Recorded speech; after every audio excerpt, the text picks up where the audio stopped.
बिस्मिल्लाहिर्रहमानिर्रहीम। अस्सलाम वालेकुम students, welcome to my channel all about maths with सहर।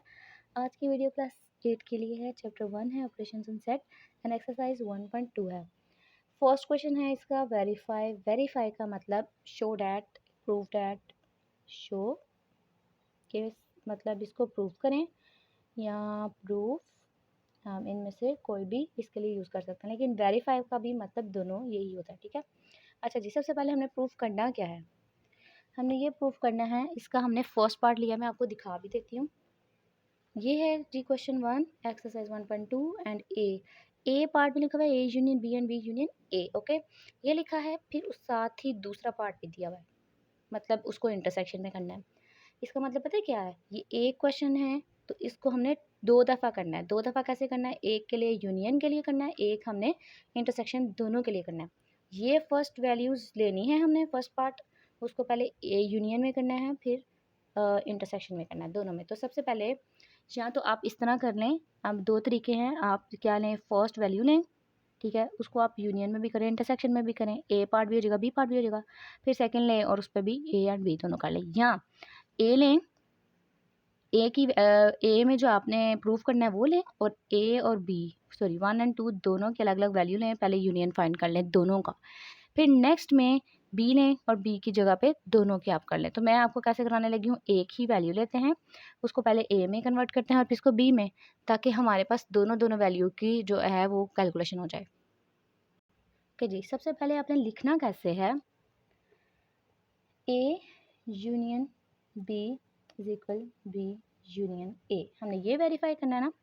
सबसे पहले आपने लेफ्ट हैंड साइड ले लेनी है, left hand side, left hand side ये तो राइट हैंड साइड है, तो लेफ्ट हैंड साइड ये वाली होगी। तो हम लेफ्ट हैंड साइड से ये वाली वैल्यू ले लेंगे, ए यूनियन बी, लिख लिया।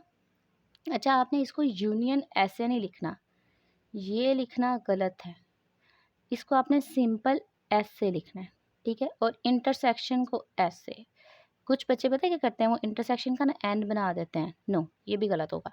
ये दोनों ठीक है, ये इंटरसेक्शन है और ये यूनियन है। अब मैं आपको साथ साथ ना इसको एक्सप्लेन भी कर दूंगी कि यूनियन में क्या करते हैं और इंटरसेक्शन में क्या करते हैं। लेफ्ट हैंड साइड ले लिया, अब लेफ्ट हैंड साइड में हमने क्या करना है, ए यूनियन बी वैल्यू लिखी, इक्वल का साइन लगाया, जो मैंने लेफ्ट हैंड साइड में लिया उसको साइड पे लिख लिया।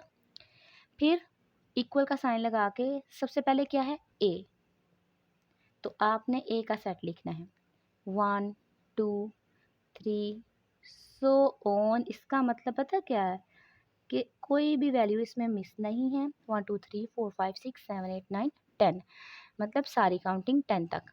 फिर सेंटर में कौन सा ऑपरेशन है, यूनियन का, और बी की वैल्यू को आप लिखोगे 7 8 9 10 11 एंड 12। अब कुछ बच्चे पता क्या यहाँ पे करते हैं, या वो कर सकते हैं, वो ऐसे करते हैं कि ए इज़ इक्वल फिर union is equal and so on. No, आप हरगिज़ ऐसा नहीं करोगे, कोमा भी लगा देते हैं। आपने बस क्या करना है, लेफ्ट हैंड साइड से देखते हुए वैल्यूज़ को पुट करते जाना है। ए की जगह आपने ए का सेट यहाँ से ले लिया जो दिया हुआ है, फिर सेंटर में यूनियन, कोई कोमा कुछ भी इक्वल वगैरह नहीं लगाना आपने, सिंपल जहाँ लगा हुआ है वहाँ लगा के ए की जगह ए, यूनियन की जगह यूनियन ही लिखना है, क्योंकि यूनियन एक सेट नहीं है, ये एक ऑपरेशन है, सो हम इसको ऐसे ही लिखेंगे। एंड बी भी एक सेट है तो बी की जगह बी का सेट लिखेंगे। अब यूनियन में करते क्या है, यूनियन में हम करते हैं अरेंज। यूनियन का मतलब होता है अरेंज करना, अरेंज करके लिखना। जैसे हमारे पास 1 है, 1 और यहाँ पे 1 नहीं है, बस आपने ये देखना है कि काउंटिंग अगर पूरी है उसको आपने अरेंज करके लिखना है। 1 लिख लिया सबसे पहले, फिर 2 3 4, इसमें तो सारी काउंटिंग है, 5 6 7 बच्चों, इसमें भी होगा इसमें भी होगा, लेकिन हमने लिखना इसको एक दफ़ा ही है। 8 दोनों में है लेकिन 8 एक दफ़ा लिखेंगे, 9 भी दोनों में है एक दफ़ा, 10 दोनों में एक दफ़ा, लेकिन 11 एक में तो है ना कम से कम, तो हम वो भी लिखेंगे बिकॉज हम अरेंज कर रहे हैं। ये हो गया ए यूनियन बी। सारी काउंटिंग को ना खोल के आपने लिख देना है और अरेंज करके लिखना है, बस इसमें ये काम है यूनियन में। ये देखा जाए तो ए यूनियन बी के जो 2 सेट थे वो कन्वर्ट होके इनटू 1 सेट, ठीक है। अब हम लेंगे यहाँ पे राइट हैंड साइड। अच्छा, यहाँ पे ना थोड़ा हम हाईलाइट कर लेते हैं, अगर आपको प्रेजेंटेशन में आपको मसला हो रहा है कि ये कैसे आया, ये कैसे आया, तो आप थोड़ा हाईलाइट कर लो, लेफ्ट हैंड साइड को आप हाईलाइट कर लो सारी वैल्यू को, ठीक है। फिर ए यूनियन बी को कर लो, और अगर आपको आपने ऑपरेशन को भी करना है तो बहुत अच्छी बात है, आप ऑपरेशन को भी कर लो, ठीक है। इसी तरह हम राइट हैंड साइड लिखेंगे, और राइट हैंड साइड लिखने के बाद ना आप इसके नीचे ब्लैक पॉइंटर से, ब्लैक पेंसिल से ना लाइंस लगा लें, ताकि प्रॉपर समझ आए कि लेफ्ट हैंड साइड और ये राइट हैंड साइड हो रही है। अच्छा जी, बी यूनियन ए है, अभी अभी हमने लिया इसमें से लेफ्ट हैंड साइड, और अभी हम ले रहे हैं राइट हैंड साइड। तो मैं आपको ना नीचे लाइंस पे लगा देती हूँ ताकि आपको क्लियर हो जाए कि ये हमारे पास लेफ्ट हैंड साइड है और ये राइट हैंड साइड, ठीक है। अच्छा जी, अब हमने क्या करना है, वही वैल्यू जो लिखी हुई है उसको आपने लेफ्ट हैंड साइड यानी कि अपनी लेफ्ट हैंड साइड पे लिखनी है जी। अब हम क्या करेंगे, पहले अब बी है तो अब बी का ही सेट लिखेंगे, हरगिज़ आपने ऐसा नहीं करना कि एक की जगह एक, बी की जगह ए का सेट लिख दिया और एक की जगह बी, नो। बी की जगह आपने बी का सेट ऊपर से ही ले लेना है, 7 8 9 10 11 एंड 12, और सेंटर में क्या है, यूनियन, तो हम लिखते हैं यहाँ पे यूनियन।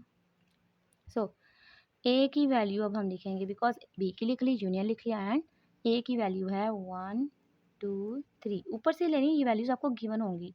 कुछ बच्चे ये क्वेश्चन बहुत ज़्यादा करते हैं कि टीचर ये आएगा कि नहीं, ये क्वेश्चन दिया होगा कि नहीं, ये सारा क्वेश्चन यहाँ से लेके यहाँ तक गिवन होगा, बस आपने ये सॉल्व करना है।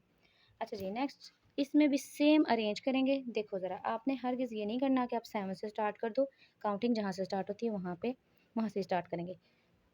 7 है, लेकिन सबसे पहले आपने किससे स्टार्ट करना है, 1 से, बिकॉज 1 है। अगर लेट करो 0 होता तो आप 0 से स्टार्ट करते, -1 होता तो -1 से स्टार्ट करते, -2 -50 जहाँ से भी होता आप वहाँ से ही स्टार्ट करते। 1 2 3 4 5 6 7 दोनों में, लेकिन एक दफ़ा लिखेंगे और अरेंज करके लिखेंगे।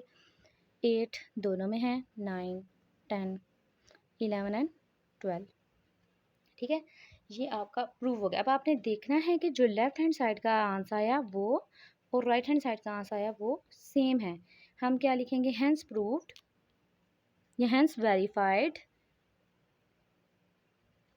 Hence proved left hand side is equal right hand side. आप ये भी लिख सकते हो, आप ये सारा जो आंसर दिया हुआ है, क्वेश्चन दिया हुआ है वो भी लिख सकते हो, और आप ये इक्वल वाली सारे जो आंसर हैं वो भी आप लिख सकते हो, ठीक है। अब इसका जो सेकंड पार्ट है ना, ए तो पार्ट हमने कर लिया, अब इसका सेकंड पार्ट भी करते हैं। यही वैल्यूज़ लेनी है, लेकिन बी पार्ट में इंटरसेक्शन सॉल्व करेंगे। वही है जी, वैल्यूज़ तो वही हैं, और बस हमने क्या किया, पार्ट चेंज किया। सबसे पहले हमने क्या करना है, जैसे मैंने आपको बताया था, सोल्यूशन तो पहले आप लिख लें, ब्लैक से लिख लें, लेकिन अगर आपको ब्लैक अलाउ नहीं है तो आप ब्लू मार्कर से ही सॉल्यूशन लिख सकते हैं। मैंने तो सॉल्व सिर्फ SOL लिखा है, आप सॉल्यूशन फुल भी लिख सकते हैं, ठीक है जी। सबसे पहले हमने क्या करना है, लेफ्ट हैंड साइड लेनी है, तो लेफ्ट हैंड साइड में left hand side is equal A intersection B है, ठीक है, ए इंटरसेक्शन बी। फिर से वही काम करेंगे सारा, लेकिन अब इसमें बस ऑपरेशन की जो वर्किंग है ना वो चेंज होगी। ए की जगह ए की वैल्यू 1 2 3। अच्छा जी, अब कुछ बच्चे ना यहाँ पे बहुत ज़्यादा कंफ्यूज होते हैं कि हम कैसे हमें पता चलेगा सेम सेम कैसे है। आपको ये पता है कि 1 2 3 4 5 इसमें सारे नंबर्स आ जाते हैं, लेकिन 10 तक हैं। सो हम उनको और इनको देख के फिर देखेंगे कि क्या कॉमन है। 1 2 3 4 एंड सो ऑन 10। फिर सेंटर में लगाना है हमने इंटरसेक्शन का जो ऑपरेशन है वो लगाएंगे, इंटरसेक्शन का साइन। फिर बी की वैल्यू 7 8 9 10 11 एंड 12। अच्छा जी, यूनियन का तो पता था ना कि यूनियन में हम सिर्फ अरेंज करते हैं। अब इंटरसेक्शन में क्या करते हैं, इंटरसेक्शन को हम लिखते हैं यूं। इंटरसेक्शन का मतलब होता है कॉमन या सेम, ठीक है, कि जो दोनों सेट में एक जैसे हों, बिल्कुल सेम हों, वो क्या होंगे, इंटरसेक्शन में लिखे जाएंगे। 1 को देखा, 1 पहले में है दूसरे में नहीं है, 1 को भी नहीं लिखेंगे, सेकंड को नहीं, 3 को, 4 नहीं लिखा जाएगा क्योंकि 4 इसमें एग्जिस्ट कर रहा है, इसमें नहीं। 5 भी एग्जिस्ट नहीं कर रहा दूसरे में, 6 भी एग्जिस्ट नहीं कर रहा, बच्चों 7 एग्जिस्ट कर रहा है क्योंकि इसमें 7 काउंटिंग में तो सारा था। 7 और 7 बिल्कुल सेम, सो 7 लिखेंगे। 8 और 8 सेम। फिर 9 भी इसमें एग्जिस्ट कर रहा है तो इसमें भी 9 है, 9। 10 है तो 10। अच्छा, आप ना यहाँ पे इसको अगर सारी काउंटिंग लिखना चाह रहे हो तो सारी काउंटिंग भी लिख सकते हो, ताकि आपको ज़्यादा वाज़े से क्लियर हो जाए कि हमने कौन कौन सी वैल्यू को सेम रखना है। आगे 11 की बात की जाए तो यहाँ ये तो 10 है, क्या 11 इसमें है? नो, ना ही 12 है। सो इतना ही हमारा क्या आएगा, ए इंटरसेक्शन बी का answer. Next right hand side, right hand side है बी इंटरसेक्शन ए, इसको बी इसी तरह लिख लेंगे। ठीक है, पहले हम b की वैल्यू लिखेंगे। b की वैल्यू है 7, 8, 9, 10, 11 एंड 12। फिर इंटरसेक्शन और फिर 1, 2, 3 सो ऑन 10। ओके जी, अब हम इसमें भी क्या करेंगे, कॉमन देखेंगे। 7 और 7 सेम है, यस। दूसरे में भी है, 8 भी है, 9 भी दूसरे में है, तो दोनों को लिखें, सॉरी दोनों को एक दफ़ा लिखेंगे। 10 भी है तो 10 भी लिखेंगे। 11 अब इसमें नहीं है, सो 11 को भी नहीं लिखेंगे। 12 भी इसमें नहीं है, नहीं लिखेंगे। तो ये हमारी ब्रैकेट क्लोज होगी। अब देखो लेफ्ट हैंड साइड और राइट हैंड साइड का बिल्कुल आंसर आया सेम। पहले तो हम इनको हाईलाइट कर लेते हैं। ठीक है, फिर यहाँ लिखेंगे हैंस प्रूव्ड। हैंस इससे मार्कर से लिखते हैं ताकि हाईलाइट हो जाए। Hence proved left hand side is equal right hand side.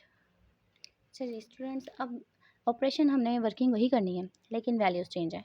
पहले वाले क्वेश्चन में भी तो हमने ऐसे किया ना कि पहले यहाँ पे हमने किया ए, ठीक है, और उसको फर्स्ट वैल्यू से किया। फिर दूसरा हमने जो किया था वो सेकंड किया, लेकिन बी किया, लेकिन सॉरी यहाँ पे आना है फर्स्ट पार्ट के अकॉर्डिंग ही इसको किया। ठीक है, अब हम यहाँ पे करने लगे हैं फर्स्ट ए वाला, लेकिन सेकंड वैल्यू को लेते हुए। अच्छा जी, क्या करना है, सबसे पहले हम सॉल्यूशन, फिर लेफ्ट हैंड साइड है हमारे पास A union B, A union B, A union B side पे भी लिखेंगे। ठीक है जी, इक्वल ए की वैल्यू है हमारे पास 1, 2, 3 सो ऑन 15, और यहाँ पे आ जाएगा यूनियन का साइन। फिर हम लिखेंगे यहाँ पे बी की वैल्यू। अब ज़रा बी की वैल्यू को ध्यान से देखें, बी की वैल्यू में है 6, 8, 10। मैं यहाँ पे एक्सपैंड करके लिखने लगी हूँ, आपने इस चीज़ से कंफ्यूज नहीं होना। यहाँ पे एक्सपैंड करके लिख लेते हैं, इसकी वैल्यू को यहाँ एक्सपैंड कर लेते हैं। ठीक है, और ताकि हम ना सेट में इसको फुल लिखें, और इस वजह से मैं फुल लिखवा रही हूँ ताकि कन्फ्यूजन इसमें होगी, बिकॉज ये वो सारे 15 तक हैं और ये हैं 20 तक, लेकिन सारे क्या हैं, इवन नंबर है। सो 6, 8, 10, 11 को कट करके क्योंकि 11 ओड है, 12, 13 को भी कट कर दो, 14, 16, 18 एंड 20। तो एक्सपैंड करने के बाद ये हमारे पास सेट बना। तो आप अगर चाहो तो आप ए को भी एक्सपैंड कर सकते हो। ए में तो वैसे सीधी सीधी बात नज़र आ रही है कि 1 से लेके 15 तक सारी काउंटिंग इंक्लूड है। अच्छा जी, बी है 6, 8, 10, 12, 14। मैं कोशिश करती हूँ कि यहाँ पे ही पूरा नीचे ना ही जाए, आ ही गया। ठीक है, ये आ गया जी हमारा 20 तक। आप भी कोशिश करें कि आपका सेट ना इधर ही पूरा है। ओके जी, अब हमने क्या करना है, यूनियन में आपको पता है हम अरेंज करते हैं। क्या करते हैं, अरेंज करते हैं। 1, 1 लिखा, 2, 3, 4, 5, 6, 7, 8, 9। चलिए मैं आपको ना एक्सपैंड करके लिखवा देती हूँ, एक्सपैंड करके भी लिखवा देती हूँ और दूसरा भी लिखवा देती हूँ। 3, पहले हम फिर सादा लिख लेते हैं। 15 तक काउंटिंग तो बिल्कुल एज इट इज़ रहनी है, बिकॉज इसमें 6 भी आ रहा है, वो भी आ गया। 7 तो इसमें है खुद से, 8, 9, 10, 11, 12, 13, 14 एंड 15 आ गए यहाँ तक काउंटिंग। नेक्स्ट बच्चों देखो ज़रा 16, इसमें तो ये तो 15 तक स्टॉप हो गया, तो 15 तक हमने लिख ली। आगे है 16, नेक्स्ट है यहाँ पे हम 18, 17 नहीं लिख सकते, बिकॉज 17 इसमें इंक्लूड ही नहीं है क्योंकि ये इवन नंबर है, और इसमें ये तो 15 तक स्टॉप हो गया। तो यहाँ पे क्या आएगा, 16, 18 एंड 20। अब मैं आपको ना एक्सपैंड करके अगर आप चाह रहे हो तो मैं वो लिखवा देती हूँ यहाँ पे, और एक्सपैंड से हमारे पास आएगा 1 2 3 4 5 6 7 8 9 10। 1 2 3 4 5 6 दोनों में है तो एक दफ़ा लिखेंगे, 7 8 दोनों में है एक दफ़ा लिखेंगे, 9 10 दोनों में है एक दफ़ा लिखेंगे, 11 12 13 14 15। चलें जी, 15 तक तो स्टॉप हो गया। आगे आता है 16 अरेंजमेंट के अकॉर्डिंग, फिर आता है 18 और फिर आता है 20। वैसे बेस्ट यही है कि आप इसी को समझ लो और इसी को नेक्स्ट में यूज़ करो। अच्छा जी, ये हो गया हमारे पास लेफ्ट हैंड साइड। अब हम राइट हैंड साइड करते हैं। राइट हैंड साइड हमारे पास B union A. B union A हम खुद से लिखेंगे फिर से। अच्छा जी, और इसको हाईलाइट भी कर लेंगे। पहले हमने बी की वैल्यू लिखनी है 6 8 10 12 14 16 18 20 एंड यूनियन में हमारे पास आ रहा है 1 2 3 एंड सो ऑन 15। और अगर हम इसका आंस निकालें 1 से स्टार्ट हो रहा है 2 3 और ये आपको पता है कि 15 तक काउंटिंग तो पूरी है, तो 15 तक हम एज इट इज़ लिख लेते हैं। उसके बाद 15 देखा जाए 15, उसके बाद 16 चाहिए हमें, यस 16 है, फिर 17 चाहिए, 17 इसमें नहीं है, इसमें भी नहीं है, ये क्योंकि इवन नंबर है इस वजह से इसमें 17 नहीं और ये तो 15 तक है, सो 17 नहीं लिखेंगे, 18 19 एंड 20। तो देखा जाए लेफ्ट हैंड साइड और राइट हैंड साइड बिल्कुल इक्वल हैं। हम लिखेंगे hence proved left hand side is equal right hand side. अच्छा जी, ये सेम वही क्वेश्चन है लेकिन ऑपरेशन चेंज है, A intersection B and B intersection A. तो सबसे पहले वही काम जो हम सारा करते आ रहे हैं वही करेंगे। अच्छा जी, अब हम इंटरसेक्शन में आपको पता है हम कॉमन लेते हैं। 1 दोनों में है, नो, 2 भी नहीं, 3 भी नहीं, 4 भी नहीं, सेम 5 भी नहीं, लेकिन 6 है क्योंकि इसमें काउंटिंग में 6 एग्जिस्ट कर रहा है और ये तो वैसे ही है, तो दोनों को मिला कर लिखेंगे 6। 7 भी नहीं है क्योंकि 7 इसमें है लेकिन इसमें नहीं है। 8 लिखेंगे बिकॉज 8 दोनों में है। 9 भी नहीं है, 10 बच्चों लिखेंगे। फिर उसके बाद 12 लिखेंगे क्योंकि 12 11 इसमें है लेकिन इसमें कहाँ है, इसमें तो है ही नहीं है 12। 13 भी नहीं आएगा, 14 आएगा। अब यहाँ तक अब ज़रा ध्यान से देखें, ये है 15 तक और ये है 20 तक। 14 और 14 तो सेम आएगा, आगे 15 इसमें है लेकिन इसमें नहीं है। अब आगे देखा जाए 16 इसमें भी नहीं है, 18 भी नहीं है और 20 भी नहीं है, सो यहाँ तक ही हमारा ये आंस क्लोज हो जाएगा। ये मैंने सारा लिख लिया है राइट हैंड साइड, फिर हाईलाइट भी कर लिया और फिर इंटरसेक्शन ये कर लिया, आप सेट भी लिख लिए। आप सिंपल वही काम करना है जो हमने पहले वाली वैल्यू में किया था। देखें 6 है दोनों में, यस 7 8 है दोनों में, यस 10 भी है, 12 भी दोनों में है, 14 भी है, नेक्स्ट 16 नहीं है, सो हम यहाँ तक स्टॉप कर देंगे। और hence proved left hand side is equal right hand side. ठीक है,